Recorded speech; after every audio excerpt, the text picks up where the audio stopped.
We're going to have a look at how to do tracing in Illustrator and then transferring that file into Photoshop so that we can apply some special effects. For this tutorial, you will need both Illustrator and Photoshop open at the same time. And I'm just going to drag my Illustrator screen over because I'll be using that one to begin with. I'll just expand that. Okay, so this is assuming that you're going to begin with a photograph or an image that you've downloaded to begin your silhouette effect. If I go into File, Place, and I have a file that I've already downloaded of people. It's a JPEG file, and I'm just going to place it on my canvas. As you can see, when I place an image, it comes in with a bounding box.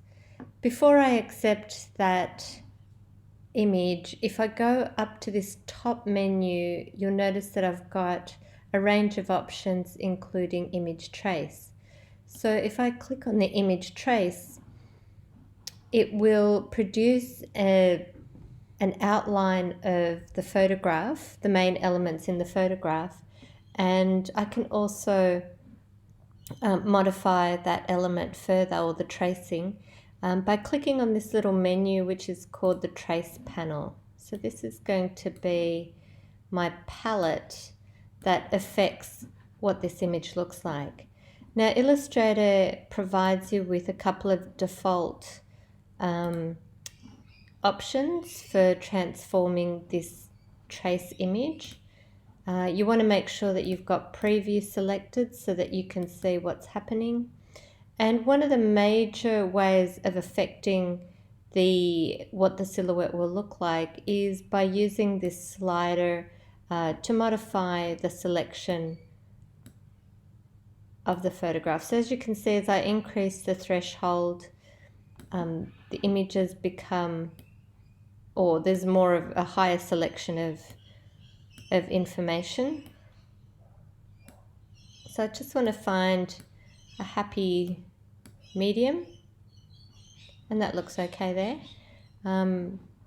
Once I've selected that, I can hit return on my keyboard or choose another tool, and I will treat this, if I go into my layers palette, I'll treat it like as if it's an image on a layer. So I can create a new layer and then proceed to draw another shape over the top.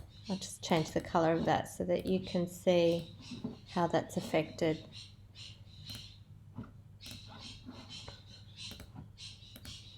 Okay, so this is my graphic with a green square and these people floating around.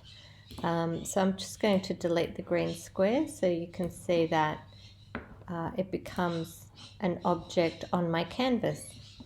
I'm going to modify this image further, and so what I want to do, actually before I modify it further, if you do not see the trace options up the top of your screen here, you can reset your workspace if you go into Window, Workspace, and just make sure that tracing is selected. And with tracing selected, Workspace, Tracing, you should be able to find the image trace palette available. The trace options only become visible once you've selected your image, so that Illustrator knows what it is that you're trying to trace. So that's finding that little dialog box. I'm just going to put that aside for now and move my screen over. Now what I can do is, using my move tool in Illustrator, is pick up this image and drag it into my canvas over here on the right.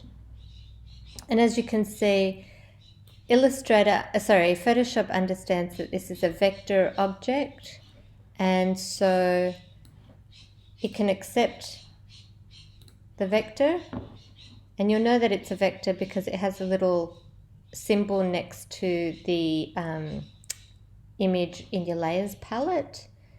You can right click on that layer and select rasterize. You can also make a copy of that layer in case you want to use the original later on. For me, what I want to do is select the white, this white area, and I'm just going to work in my copy. So to select all of this white area, I might just scale this down a little bit so that we can see the whole thing. I'm going to go into select in the top menu, select by color range, and I can select either a color on my screen, but as you can see it's just black and white. So what I want to do is select the whites. So if I go into highlights, and I can adjust this fuzziness option to improve the selection shown below. Because it's just black and white, it will select fairly well. So as you can see, the little ants pop up, and that means I can delete all of that white area now. So I just hit delete on my keyboard. Command D to deselect. Going to zoom in a little bit more. And what I want to do is just have the images of people. So I've got these blobs here that I want to get rid of. So I'm just going to delete those using my eraser tool. I'm using a very hard eraser with no softness on it at all, and just working my way around.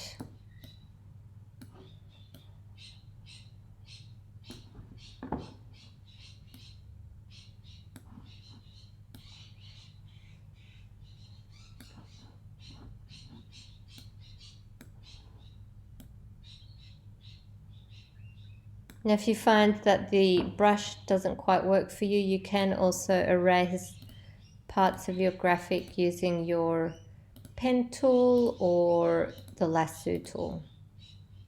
So if I just want to sharpen up that selection, I might just use the lasso tool and delete. You can also modify the brush size. So using a lot of the techniques that you've already learnt up till now.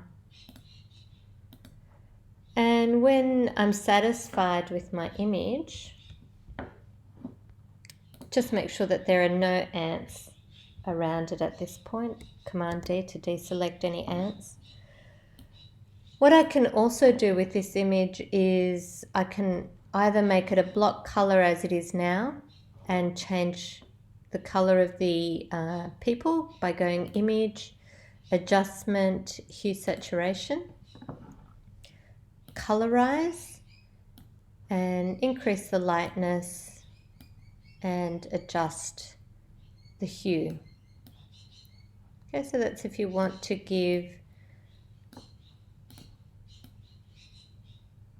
your image a different color. So you can use the hue saturation option. The other thing that you can do is if I place my cursor over the checkerboard in the layers and hold command, you'll notice that a little square pops up every time I hit the command key on the keyboard. If I click on that little checkerboard now with that command key selected, all my ants select whatever is on that layer. Okay, so it knows that I'm trying to select whatever objects are on that layer. I can now apply a gradient. So click on your gradient editor, select a gradient that you like. Okay, so you can modify your silhouettes like that. You might add a semi-transparent gradient. So this one here is semi-transparent.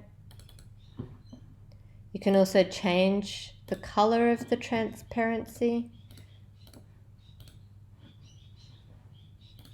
Hit OK. I'm just putting this one on a separate layer. And you can also adjust the filters.